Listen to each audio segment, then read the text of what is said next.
The hot poker seared into Sarah Navarro's shoulder blade with a hissing sound that would haunt her nightmares for years to come. But in that moment, all she could do was bite down on her own fist to keep from screaming and giving him the satisfaction. Her stepfather, Gerald, stood over her in the cramped kitchen of their homestead just outside Lusk, Wyoming, his breath reeking of whiskey and rage, the metal rod still glowing faintly orange in the dim lamplight of that November evening in 1883. Sarah's mother had been dead for 3 months, and Gerald had shown his true colors the moment the last shovelful of dirt hit her coffin. Sarah was 19 years old, and she had nowhere to go in this unforgiving territory where winter was already creeping across the plains like a predator stalking its prey. "That will teach you to talk back to me," Gerald slurred, his words thick and mean. "You are nothing but a burden, girl. Your mama should have left you in the dirt where she found you." Sarah's vision blurred with tears and pain, but she refused to give him the satisfaction of seeing her break completely. Her mother had always told her she was strong, that she had fire in her blood, and even now, with her flesh burning and her world crumbling, Sarah clung to those words like a lifeline.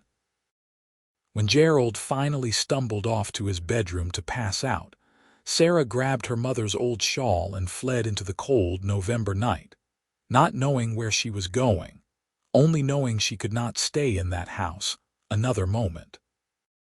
The temperature had dropped below freezing, and her thin cotton dress offered little protection against the biting wind that swept across the Wyoming plains.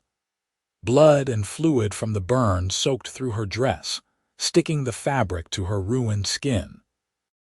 Every step sent fresh waves of agony through her body, but she kept moving, one foot in front of the other, driven by pure survival instinct. The lights of Lusk were too far, and she knew she would not make it to town before collapsing. Instead, she aimed for the small line of cottonwoods that marked the creek bed, thinking perhaps she could find shelter there until morning. She made it perhaps half a mile before her legs gave out. Sarah crumpled into the brittle grass, her body shaking uncontrollably from cold and shock. The stars wheeled overhead, cold and distant, and she thought perhaps this was how her story would end, frozen on the prairie like so many others who had underestimated this harsh land. Her consciousness began to slip away, and she almost welcomed the darkness. The sound of hoofbeats penetrated her fading awareness. Strong hands lifted her, and she heard a deep voice, concerned and gentle, though the words themselves seemed to come from very far away. "Easy now, I have got you. Stay with me." Then there was warmth, the smell of leather and horse and wood smoke, and Sarah surrendered to the darkness that had been pulling at her. She woke to firelight and pain. The pain was immediate and all-consuming, radiating from her shoulder in waves that made her gasp and whimper. A cool cloth touched her forehead, and that same deep voice spoke again, closer now and clearer. "You are awake. Good. I need you to stay as still as possible. This is going to hurt, but I have to clean the wound." Sarah forced her eyes open and found herself looking up at a man she had never seen before. He was perhaps 25, with dark hair that fell past his collar and eyes the color of creek water in summer, green with flecks of brown. His face was weathered but kind, and his hands, though calloused and rough, were gentle as they supported her head. "Who are you?" she managed to whisper. "Name is Benjamin Anders," he said. "I am a horse breeder, got a ranch about 10 miles northwest of here. I was riding back from town when I spotted you in the grass. What happened to you?" The memory of Gerald and the poker flooded back, and Sarah's throat tightened. "My stepfather," she said, and could not bring herself to say more. Something dark and angry flickered across Benjamin's face, but his voice remained steady. "You are safe now. I brought you to my cabin. It is not much, but it is warm and dry, and no one is going to hurt you here." He paused, his jaw tightening. I am not going to lie to you, that burn is bad. Real bad. You need proper doctoring, but the nearest doctor is in Cheyenne, and that is 3 days' ride in good weather. A storm is rolling in, should hit by morning. We would never make it. Sarah tried to sit up, but the movement sent such a sharp spike of pain through her that she cried out. Benjamin's hand steadied her, easing her back down onto what she now realized was a bed covered in thick quilts. Do not try to move, he said firmly.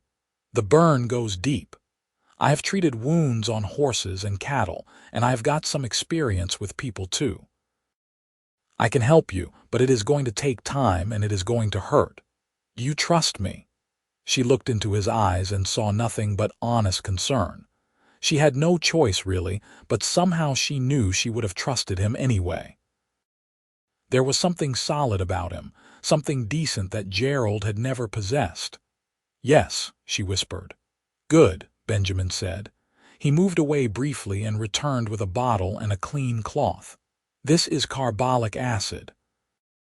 It is going to burn like hellfire when I pour it on, but it will keep infection out. After that, I will dress it with honey and bandages. I have seen honey work wonders on burns. He met her eyes again. You can scream if you need to. There is nobody around for miles to hear. Sarah nodded, gripping the edge of the quilt with her good hand. When the carbolic acid hit the wound, she did scream, a raw sound torn from her throat that seemed to go on forever. Benjamin worked quickly, his face set in lines of concentration, and when the worst was over, he carefully applied honey to the burn and wrapped it in clean linen strips. By the time he finished, Sarah was shaking again, tears streaming down her face, but the immediate agony had faded to a throbbing ache. You did well, Benjamin said softly. He brought her a tin cup filled with water, holding it to her lips so she could drink. You need to rest now. I will keep the fire going and I will check on you through the night. If you need anything, just call out. I will be right here. Where will you sleep? Sarah asked, her voice barely audible. I will make a bedroll by the fire, Benjamin said. You need the bed more than I do. As exhaustion pulled her under again, Sarah's last conscious thought was that she had been saved by a stranger who showed her more kindness in 1 hour than Gerald had shown her in 2 years. The storm hit before dawn, just as Benjamin had predicted. Sarah woke to the howling of wind and the sound of snow driving against the cabin walls. Pain still radiated from her shoulder, but it was different now, less sharp and more of a deep, burning ache. She turned her head carefully and saw Benjamin crouched by the fireplace, feeding logs into the flames. He must have sensed her movement because he looked over immediately. Storm is a bad one, he said, coming to her side. How are you feeling? Like I was branded, Sarah said, and was surprised to hear a trace of humor in her own voice. Benjamin's expression softened. I need to check the wound and change the dressing. It has been about 6 hours. The process was agonizing, but Sarah gritted her teeth and endured it. The burn looked angry and red, but Benjamin seemed cautiously optimistic.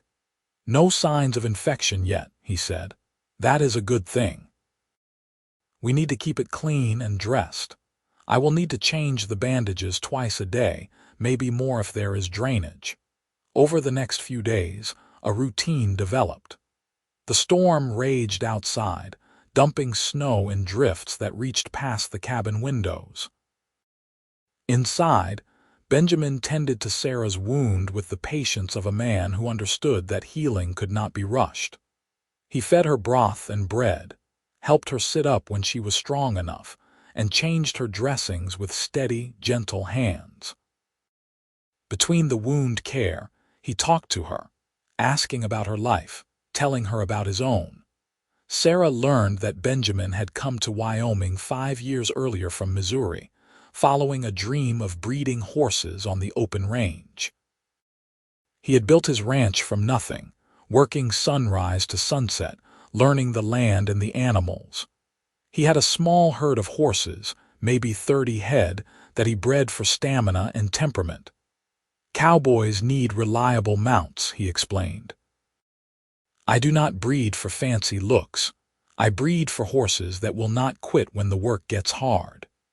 In turn, Sarah told him about her mother, about growing up in Kansas and moving to Wyoming after her real father died of fever. She spoke haltingly about Gerald, about how he had seemed decent enough when her mother was alive, but how he had changed after the funeral. Benjamin listened without judgment, though she saw his hands clench into fists when she described the poker. "He will not touch you again," Benjamin said quietly. "I give you my word on that." As the days turned into a week, then two, Sarah grew stronger. The wound began to heal, though Benjamin warned her it would leave a significant scar. "I am sorry I could not do more," he said one evening as he applied fresh honey to the burn. "You saved my life," Sarah said, looking at him steadily. "I would have died out there in the cold. You have nothing to apologize for." Something shifted between them in that moment, a recognition that went beyond gratitude and kindness. Benjamin held her gaze for a long moment, and Sarah felt her heart beat faster in a way that had nothing to do with pain or fear. The storm finally broke after 18 days, leaving the world outside transformed into a landscape of white. Benjamin had been right about being snowed in. The drifts were so deep that the cabin door would not open until he climbed out a window and shoveled them clear. Sarah watched from the bed, now able to sit up on her own, as he worked to create a path to the barn where his horses sheltered. "I need to check on the animals," he said when he came back inside, his face ruddy from cold. "They have food and water, but I need to make sure they weathered the storm all right. Will you be okay for an hour or two?" "I will be fine," Sarah assured him. In truth, she felt remarkably well considering what she had been through. The wound still hurt, especially when she moved her arm, but the worst was past. She had been watching Benjamin care for her for weeks now, and she had come to understand that this was a good man, perhaps the best man she had ever known. While he was gone, Sarah managed to get out of bed on her own for the first time. She was wearing one of Benjamin's shirts, far too large on her frame, and her legs were shaky from disuse. She made her way slowly to the window and looked out at the white expanse. The ranch stretched before her, simple but well built, with a barn and several corrals visible through the snow. She could see Benjamin in the distance, a dark figure against the white, moving among the horses. Something in her chest tightened as she watched him. Over the weeks of her recovery, she had come to know him in ways that went beyond simple conversation. She had seen his patience, his kindness, his absolute reliability. When he said he would do something, he did it. When he made a promise, he kept it. After years of living with Gerald's unpredictability and cruelty, Benjamin's steadiness was like water in a desert. But more than that, she had come to care for him. She looked forward to his presence, to his voice, to the way he smiled when she made a joke despite her pain. She thought about him when he was not in the room, wondering what he was doing, wishing he would come back. These feelings frightened her because they were so intense, but they also felt right in a way nothing else in her life had felt for a long time. When Benjamin returned, he found her standing by the window and his eyes widened. "You should not be up yet," he said, hurrying to her side. "I needed to move," Sarah said. "I cannot stay in bed forever." "How does it feel?" Benjamin asked, concern evident in his voice. "It hurts," Sarah admitted, "but it is a good hurt if that makes sense, like healing hurts." Benjamin smiled and the expression transformed his face, making him look younger. "That makes perfect sense," he said. He helped her back to the bed, but this time he arranged the pillows so she could sit propped up rather than lying flat. "The horses are all fine. A few of the mares look like they will foal early this spring." That is good news, means more stock to sell. Tell me about them, Sarah said, settling back against the pillows. The horses. You talk about them like they are family. Benjamin pulled a chair close to the bed and sat down, and for the next hour he told her about each horse, their personalities and quirks, which ones were clever and which ones were stubborn, which mares produced the best foals, and which stallion he was hoping would improve his bloodlines. Sarah listened, enchanted not just by the stories but by the passion in his voice. This was a man who loved what he did, who had built something real and lasting with his own hands. "Why did you help me?" Sarah asked when he paused. "You do not know me." "You could have taken me to town, left me with someone else. Instead, you brought me to your home, and you have been caring for me for weeks." Benjamin was quiet for a long moment, his green-brown eyes thoughtful. "I could not leave you out there," he finally said. "That is not the kind of man I am. And once I brought you here and saw how badly you were hurt, I knew you needed more than just a ride to town. You needed someone to care." He paused again, then added softly, "And if I am being honest, I have not minded the company. It gets lonely out here in winter." "I have not minded it either," Sarah said, her heart beating fast. "The company, I mean." Their eyes met and held, and the air between them seemed to thicken with unspoken words. Benjamin reached out slowly and took her hand, his calloused fingers warm around hers. "Sarah," he said, his voice low and serious, "when you are healed, when spring comes, you can go anywhere you want. I will help you get to Cheyenne or Denver or anywhere you choose. But I want you to know that you are welcome to stay here as long as you like. There is no pressure, no expectation. I just want you to know that you are safe here and wanted." Tears pricked at Sarah's eyes, but they were not tears of pain. "Thank you," she whispered. "That means more than you know." December arrived with more snow and bitter cold. Sarah continued to heal, and as her strength returned, she began to help with small tasks around the cabin. She could not do heavy work, not with her shoulders still tender, but she could cook and mend and keep the fire going while Benjamin tended the animals. They fell into an easy partnership, moving around each other in the small space with a natural rhythm that felt as old as time. Sarah found herself thinking more and more about what would happen when spring came. Benjamin had said she could go anywhere, but the truth was she did not want to go anywhere. She wanted to stay here in this cabin, with this man who had saved her life and shown her what kindness truly looked like.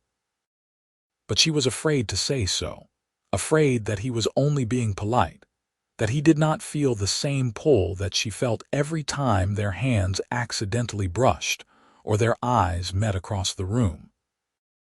One evening in mid-December, a particularly fierce wind was howling outside, making the cabin walls creak and groan. Sarah was stirring a pot of stew while Benjamin mended a broken bridle by the fire.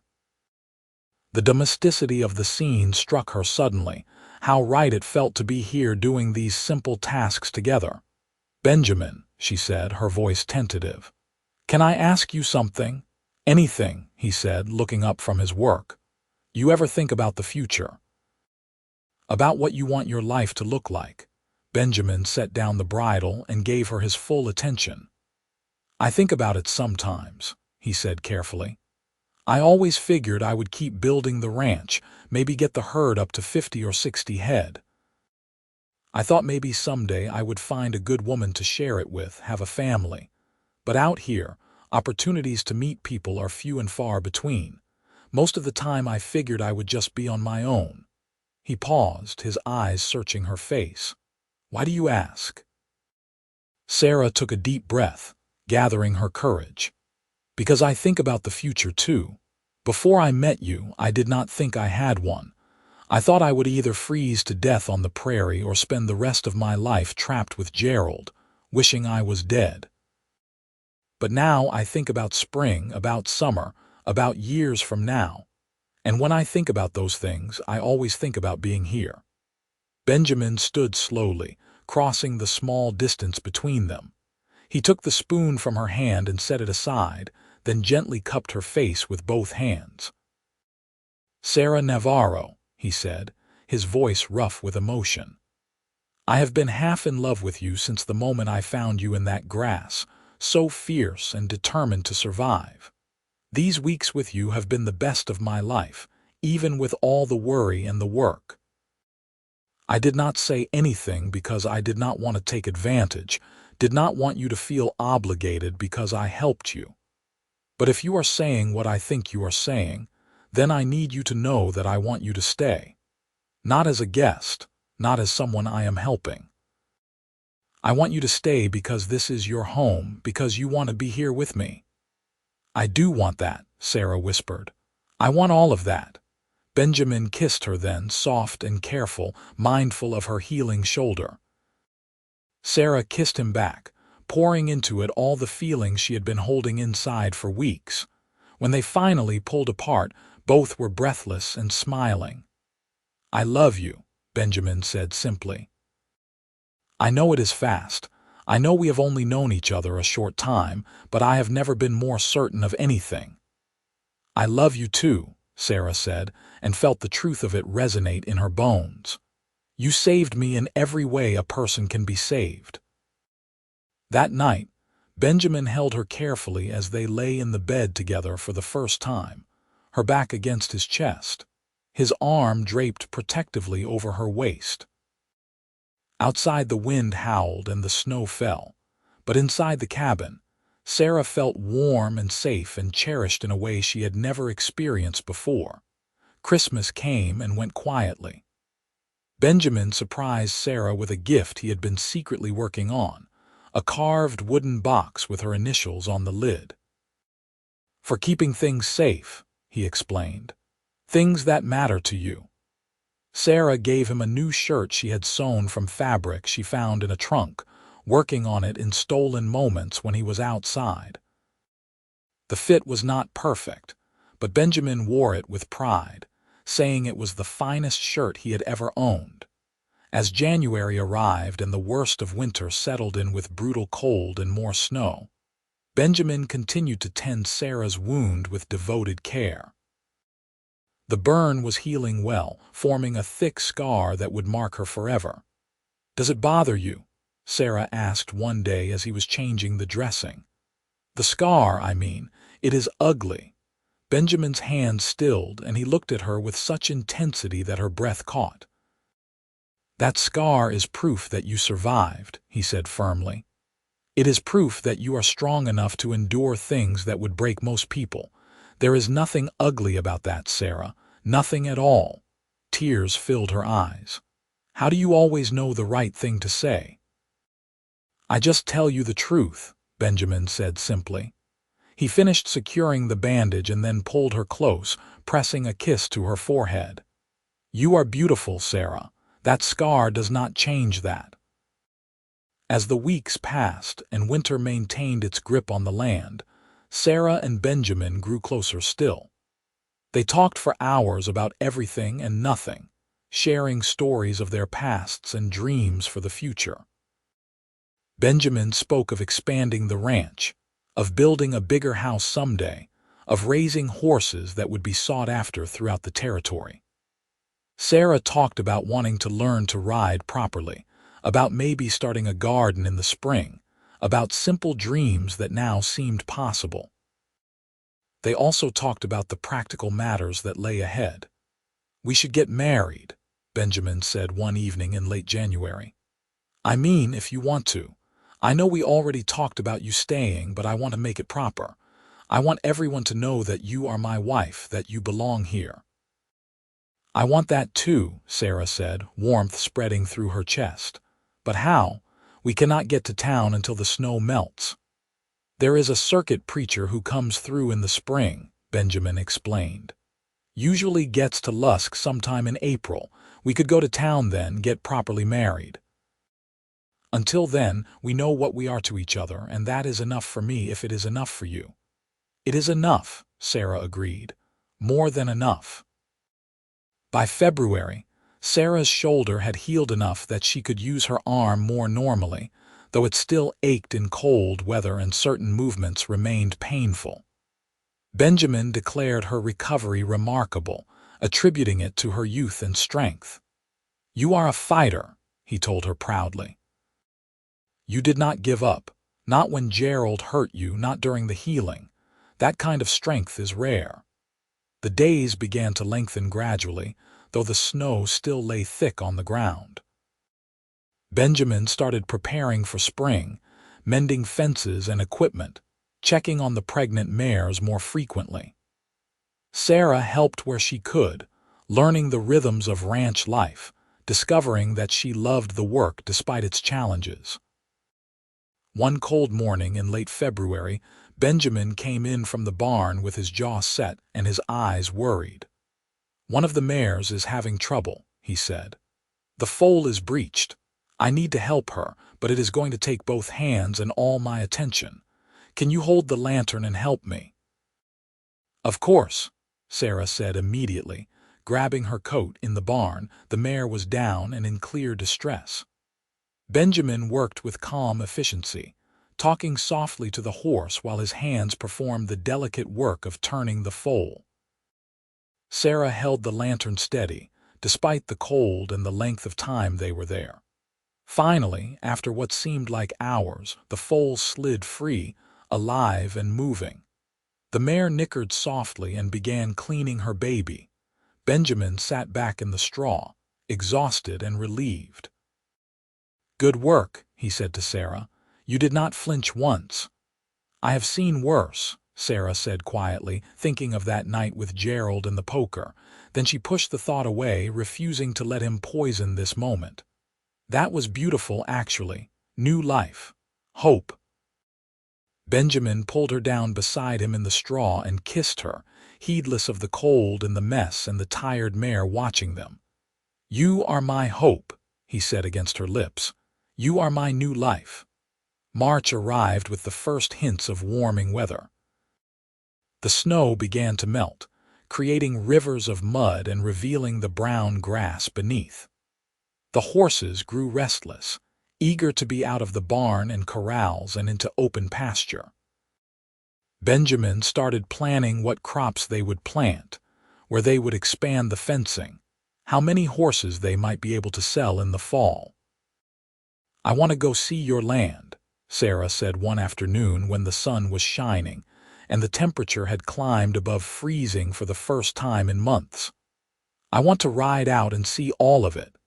Benjamin saddled 2 horses, choosing the gentlest mare for Sarah. She had been practicing riding in the corral, but this was her first real ride across open range. They rode for hours, Benjamin pointing out property markers and favorite spots, places where the grass grew thick in summer and where the creek ran deep enough to water the herd. Standing on a rise overlooking the ranch buildings, small in the distance, Sarah felt a sense of belonging so powerful it brought tears to her eyes. "This is home," she said softly. "Yes," Benjamin agreed, his arm around her waist. "This is home." April brought warmer weather and new growth. The grass greened up, the horses shed their winter coats, and the foals frolicked in the pastures. True to Benjamin's prediction, the circuit preacher arrived in Lusk in mid-April, and they rode to town together on a bright spring morning. Sarah had been nervous about returning to town, worried that she might see Gerald or that people would ask questions. But Benjamin stayed close to her side, his presence solid and reassuring. They went directly to the church where the preacher was holding services and waited until the end to approach him about a wedding. The preacher, a kindly older man named Reverend Morrison, asked few questions. "I can see you two are meant for each other," he said with a smile. "Shall we do this now, or would you like to wait and have a proper ceremony with guests?" "Now," Sarah and Benjamin said in unison, then laughed. So they were married right there in the simple wooden church with only Reverend Morrison and his wife as witnesses. Sarah wore the best dress she had, one that had belonged to Benjamin's mother, and that he had given her from a trunk in the cabin. Benjamin wore his new shirt and his cleanest pants, his hair freshly trimmed. When the preacher pronounced them husband and wife and Benjamin kissed her, Sarah felt like her heart might burst from happiness. After the ceremony, they stopped at the general store for supplies. The storekeeper, a gregarious man named Mr. Patterson, congratulated them warmly. "Always good to see young folks settling down," he said. "This territory needs more solid families like you will be." As they were leaving the store, Sarah caught sight of Gerald across the street. He was stumbling out of a saloon, looking even more dissipated than she remembered. For a moment, their eyes met, and Sarah saw recognition and rage flash across his face. He started toward them, and Sarah felt her body go rigid with fear. But Benjamin stepped forward, placing himself between Sarah and Gerald. "You have no business with us," he said, his voice calm but hard as iron. "Move along." "That is my daughter," Gerald slurred, pointing at Sarah. "She ran off, left me high and dry. She belongs to me." "She is my wife," Benjamin said, each word precise and final. "She belongs to herself, and she has chosen to be with me. You hurt her, and you will never have the chance to do it again. Now walk away while you still can." Something in Benjamin's stance and his voice must have penetrated even Gerald's drunken haze. He hesitated, then spat in the dirt and turned away, muttering curses under his breath. Sarah watched him go and felt a chapter of her life close forever. "You are shaking," Benjamin said softly, turning to her with concern. "I am all right," Sarah said, and realized it was true. "I was afraid for a moment, but then I realized he has no power over me anymore. He is just a sad, angry man, and I am free of him." Benjamin pulled her close, heedless of the people passing by on the street. "You are free," he agreed. "And you are mine, and I am yours, and nothing will ever change that." They rode back to the ranch as husband and wife, and that night they consummated their marriage in the bed where Benjamin had nursed Sarah back to health all those months ago. Despite the pain she had endured, despite the scar that would mark her forever, Sarah gave herself to Benjamin completely, and he was gentle and passionate in turn. Afterward, they lay tangled together in the moonlight streaming through the window, and Sarah thought she had never been happier. The summer of 1884 was one of hard work and deep contentment. Sarah learned to manage the household and the ranch with growing confidence. She started her garden, planting vegetables and herbs, and was thrilled when things actually grew. She improved her riding skills until she could help Benjamin move the horses between pastures and check fence lines. She learned to assist with foaling and basic veterinary care, and discovered she had a good touch with the animals. Benjamin was patient and encouraging, always ready to teach her new skills but never making her feel inadequate when she struggled. Their love deepened as they worked side by side, facing challenges together and celebrating victories together. They argued sometimes, as any couple does, but they always talked through their disagreements and never went to bed angry. In August, Sarah realized she had missed her monthly courses twice in a row. She waited another week to be sure, then told Benjamin one evening after supper. His face lit up with joy so pure and bright that Sarah laughed and cried at the same time. "A baby," he said, wonder in his voice. He placed his hand gently on her still flat stomach. "Our baby." "Are you happy?" Sarah asked, though she could see the answer in his face. "Happy does not begin to cover it," Benjamin said. He kissed her tenderly, then pulled back with sudden concern. "Should you be doing all the work you have been doing? Should you rest more? What do you need?" Sarah laughed.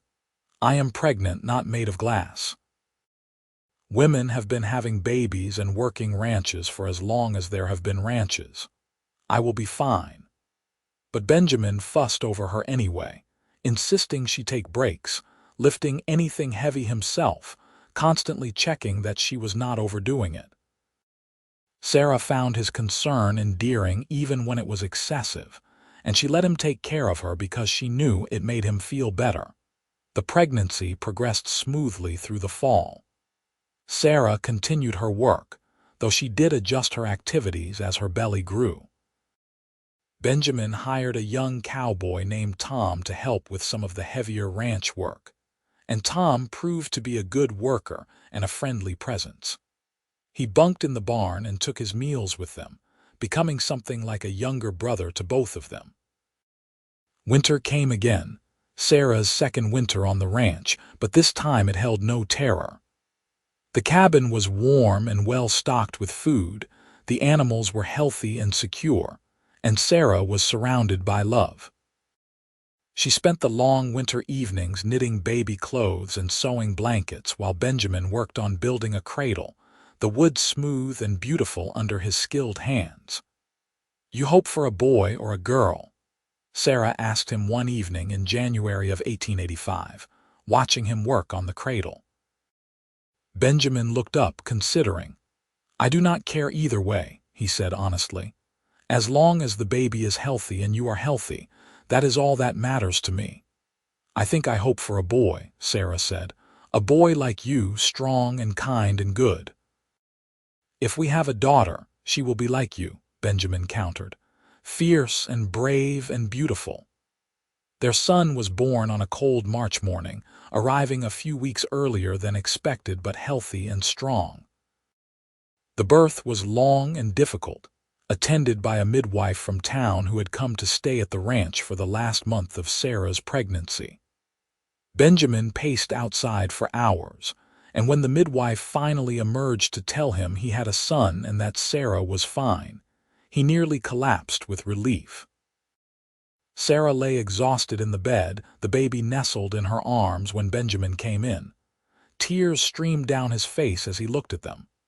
"He is perfect," Benjamin whispered, touching the baby's tiny hand with one finger. "You are perfect. Thank you, Sarah. Thank you for giving me this." "We made him together," Sarah said softly. "He is ours, Benjamin, our family." They named him William Benjamin Anders, after Benjamin's father who had died years before. Little William had his mother's dark hair and his father's green-brown eyes, and he quickly proved to have a healthy appetite and strong lungs. Benjamin was a devoted father from the first moment, helping with nighttime feedings, changing diapers without complaint, walking the floor with William when he was fussy. As spring arrived and the ranch work intensified, Sarah and Benjamin juggled childcare and chores with practiced teamwork. Tom proved invaluable, taking on more responsibility so that Benjamin could spend time with his family. The ranch prospered, the horse herd growing and gaining a reputation for quality throughout the territory. One evening in May, when William was 2 months old and sleeping peacefully in his cradle, Sarah and Benjamin sat on the porch watching the sunset paint the sky in shades of gold and pink. Benjamin had his arm around Sarah, and she leaned into his warmth, feeling completely content. "Do you ever think about that night?" Benjamin asked quietly. "The night I found you." "Sometimes," Sarah admitted. "But when I do not think about the pain or the fear anymore. I think about how it led me to you, to this life. I would not change anything, Benjamin, because it brought me here." "I think about it too," Benjamin said. "I think about how close I came to not finding you, to riding past that spot 5 minutes earlier or later. The thought terrifies me." He pulled her closer. "But you are right. Everything that happened, good and bad, led us to this moment. And this moment is perfect." They sat in comfortable silence, watching the stars emerge in the darkening sky. Inside the cabin, William made a small sound in his sleep, and both parents smiled, recognizing it as the contented noise he made when he was dreaming. "I want more of these," Sarah said suddenly. "More children, I mean, maybe 2 or 3 more if God wills it. I want this house to be full of life and laughter." "Then we will fill it," Benjamin promised. "We will build the biggest, loudest, happiest family in Wyoming." And they did. Over the next years, 3 more children arrived, 2 girls and another boy. Elizabeth Sarah Anders was born in 1887, a quiet baby who grew into a thoughtful child. James Henry Anders arrived in 1889, loud and boisterous from his first breath. And finally, Mary Catherine Anders came in 1892, the baby of the family, spoiled and loved by everyone. The ranch grew along with the family. Benjamin and Sarah built a larger house to accommodate their expanding brood, keeping the original cabin as a guest house, and sometimes as a quiet retreat when they needed time alone. The horse herd numbered nearly 80 head by 1895, and Benjamin's horses were sought after by ranchers and cavalry officers throughout Wyoming and beyond. Sarah proved to be a natural horsewoman and an astute businesswoman. She kept the ranch books, managed the household accounts, and often accompanied Benjamin to horse sales, her sharp eye for quality and her skillful negotiation earning them better prices. The scar on her shoulder remained, faded now but still visible, and she wore it without shame, a reminder of where she had come from and how far she had traveled. Gerald died in the winter of 1890, frozen in an alley behind a saloon in Cheyenne. Sarah felt nothing when she heard the news beyond a distant pity for a life so wasted. She had long since forgiven him, not because he deserved forgiveness, but because holding on to anger would have poisoned her own happiness. She chose instead to focus on the life she had built, the family she cherished, the man she loved more with each passing year. On their 10th wedding anniversary in April of 1894, Benjamin took Sarah back to that rise overlooking the ranch where they had stood so many years before. The view was different now, with the bigger house and expanded corrals and barns, with horses grazing as far as the eye could see. Their children were with Tom back at the house, giving their parents a rare afternoon alone. "You remember standing here the first spring you were here?" Benjamin asked, his arm around Sarah's waist in the same position it had been then. "I said this was home," Sarah replied, leaning into him. "And it was true then, but it is even more true now. You gave me everything, Benjamin. A home, a family, a life worth living. I was nothing when you found me, and you made me everything." "No," Benjamin said firmly, turning her to face him. "You were never nothing, Sarah. You were always strong, always brave, always worthy. I just gave you a safe place to heal and to grow into who you were meant to be." "You did the rest yourself." "We did it together," Sarah corrected gently. "That is what makes it so perfect. We built this together, and we will keep building it together for the rest of our lives." Benjamin kissed her then, long and deep and full of the love that had only grown stronger over a decade. When they finally pulled apart, Sarah rested her head on his chest, listening to the steady beat of his heart, the same heart that had been beating for her since that cold November night in 1883. As the sun began to set, painting the Wyoming sky in brilliant colors, they walked hand in hand back to the house where their children waited. Through the windows, Sarah could see William helping Tom set the table, Elizabeth reading to her younger siblings, the whole scene warm and bright and full of life. This was her legacy, she thought. Not the pain of her past, but the love of her present and future. Not the scar on her shoulder, but the 4 children who carried her blood and Benjamin's, who would grow up knowing they were cherished and safe. Not the cruelty of Gerald, but the kindness of Benjamin, passed down through generations. They stepped through the door into warmth and noise and laughter, into the life they had built from nothing but determination and love. Sarah caught Benjamin's eye across the room as the children surrounded them, clamoring for attention, and in that look was everything they needed to say. They had survived the worst and created the best. They had healed each other, saved each other, loved each other through every trial, and they would continue to do so every day for the rest of their lives, building their legacy one moment at a time in the wild, beautiful land they called home.